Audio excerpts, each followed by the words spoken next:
Kemerdekaan seperti permata hilang dirampas kuasa penjajah barat yang tiba di archipelago Melayu. Kebebasan hilang dirampas sejak Melaka jatuh ke tangan Portugal pada tahun 1511 dan diikuti oleh Holland, Spanyol dan Britain. Di Brunei pada tahun 1841, muncul pula seorang Inggeris bernama James Brooke memperluaskan pengaruhnya dari Kuching hingga ke Lawas dan akhirnya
ideologi di antara demokrasi dan komunisme sedang memuncak di seluruh dunia.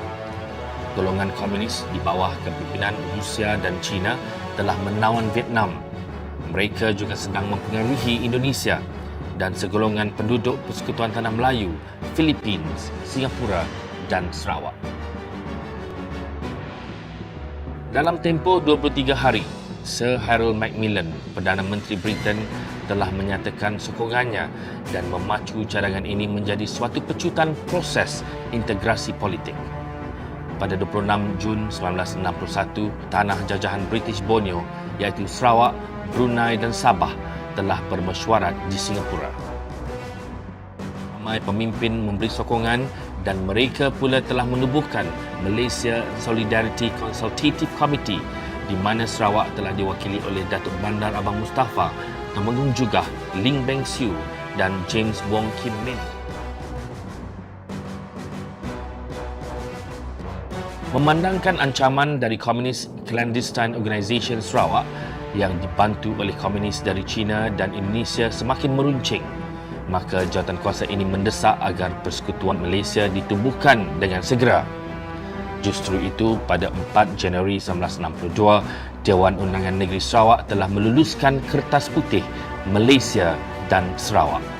Selepas itu, Suruhanjaya Cobalt telah dibentuk pada 23 Januari 1962 untuk mengendalikan pungutan suara rakyat di Sarawak dan Sabah. Mereka telah mendengar dan menerima pandangan rakyat di 36 pusat walaupun dihalang oleh an-Nasir komunis di Kuching, Sibu dan Miri. Pada bulan Julai telah diterbitkan laporan Cobalt di mana rakyat Sarawak dan Sabah menyokong penubuhan Persekutuan Malaysia. Justru itu, pada 1 Ogos 1962, Tunku Abdul Rahman dan Perdana Menteri Britain, Sir Harold Macmillan, telah mengumumkan bahawa pengisytiharan Malaysia akan disempurnakan pada 31 Ogos 1963. InsyaAllah dengan izin Allah Subhanahu Wa Taala pada 31 hari bulan Ogos 63 kelak negara baru itu akan muncul sebagai sebuah negara yang merdeka dan berdaulat. Hidup Malaysia! Dewan Undangan Sarawak segera meluluskan usul pembentukan Persekutuan Malaysia. Filipina membantah dengan membuat tuntutan ke atas Sabah pada 24 April 1962 dan Parti Komunis Indonesia menuduh Malaysia sebagai perbuatan neokolonialisme. Pada 8 Disember 1962, Parti Rakyat Brunei mengadakan pemberontakan yang melibatkan daerah Berkenu, Limbang dan Lawas. Askar Indonesia pula menceroboh dan menawan stesen polis terbeduk berdekatan sempadan dan Komunis Clandestine Organisation Sarawak mengeruhkan keadaan di Kuching dan Sibu dengan mengibarkan bendera Parti Komunis Cina. Keceriaan di Bandar Kuching menjadi suasana perang. Ratusan askar Persekutuan Tanah Melayu dan askar Commonwealth membanjiri bandar itu. Raungan bunyi jet dan helikopter tentera di ruang udara dan kenderaan tentera mensesakkan jalan raya. Jepun telah mengambil inisiatif membawa Perdana Menteri Persekutuan Tanah Melayu Tunku Abdul Rahman, Presiden Filipina Diosdado Macapagal dan Presiden Indonesia Sukarno ke Tokyo pada 31 Mei 1963 untuk perundingan damai. Tunku Abdul Rahman meneruskan diplomasinya dan mendesak Britain membebaskan Sarawak dan Sabah di mana hasilnya ialah perjanjian Malaysia. Wakil Sarawak yang menandatangani dokumen tersebut ialah Datuk Bandar Abang Mustafa, Temenggung juga Abang Haji Openg, Ling Beng Siu dan James Wong Kin Min pada 9 Julai 1963. Perjanjian ini membolehkan Sarawak membentuk kabinet pertama pada 22 Julai yang terdiri dari Datuk Stephen Kalong Ningkan sebagai Ketua Menteri, Encik Abdul Taib Mahmud, Encik James Wong Kin Min, Awang Hipni Pengiran Anu, Encik Dunstan Endawi dan Encik Teo Kui Seng. Bagaimanapun, Indonesia dan Filipina mengulangi bantahan mereka di saat akhir kemerdekaan pada 27 Julai 1963. 33 hari sebelum kelahiran Persekutuan Malaysia pada 31 Ogos. Dengan berani, Tunku Abdul Rahman berunding dengan Sukarno dan Macapagal di Manila untuk mengelakkan peperangan. Setelah 3 hari, mereka bersetuju membentuk Konfederasi Mafilindo dan meminta Pertubuhan Bangsa-Bangsa Bersatu meninjau pendapat rakyat Sarawak dan Sabah sekali lagi. Oleh kerana itu, pengisytiharan Persekutuan Malaysia telah ditangguhkan kepada 16 September 1963. Pada 13 September, United Nations Malaysia Mission mendapati rakyat Sarawak dan Sabah mahukan Persekutuan Malaysia.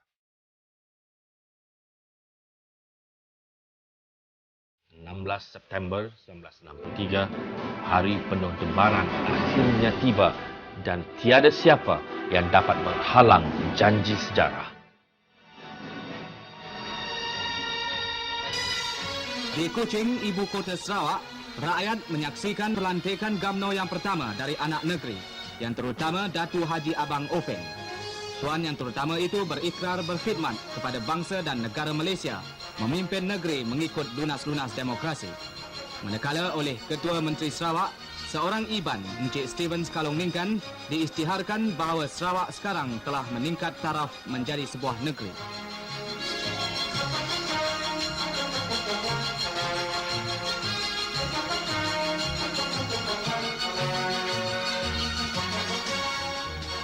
Setelah itu, oleh Wakil Kerajaan Pusat, Menteri Pertanian dan Kerjasama Tuan Haji Muhammad K. Johari memasyhurkan kemerdekaan Sarawak dari apa jua bentuk penjajahan. Merdeka bersekutu di dalam negara Malaysia. Maka bermulalah sejarah baru negeri Sarawak untuk mengisi kemerdekaan demi kemajuan dan kesejahteraan rakyat.